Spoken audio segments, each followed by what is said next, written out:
এই নাও, সাইদুল ভাই ফোন দিছে। হ্যাঁ সাইদুল ভাই বলেন। আসিফ ভাই, আপনার বন্ধুর বউকে তো দেখলাম, সেই কড়া। এই আপনি কি উল্টাপাল্টা ওয়ার্ড ইউজ করতেছেন? মেয়েদেরকে পটাকা, এই আইটেম করা, এসব কি উল্টাপাল্টা কথা বলতেছেন ভাই? প্রথম 2 ওয়ার্ড কিন্তু আমি ইউজ করিনি। আর একটু হলেই তো বলতেন, আমি তো আটকাই দিলাম আপনারে। ভাই আমি আপনাকে বলি, আপনি প্লিজ ভালো হয়ে যান। বিয়ে শাদী করছেন তাও আপনি এখনো ভালো হইতেছেন না। আমি আপনাকে ভালো সুন্দর পরামর্শ দিচ্ছি, আপনি ভালো হয়ে যান।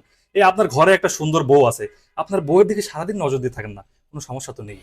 যেমন মানে যেমন আমারই দেখেন, আমি সারাদিন আমার বউয়ের দিকে তাকায় থাকি।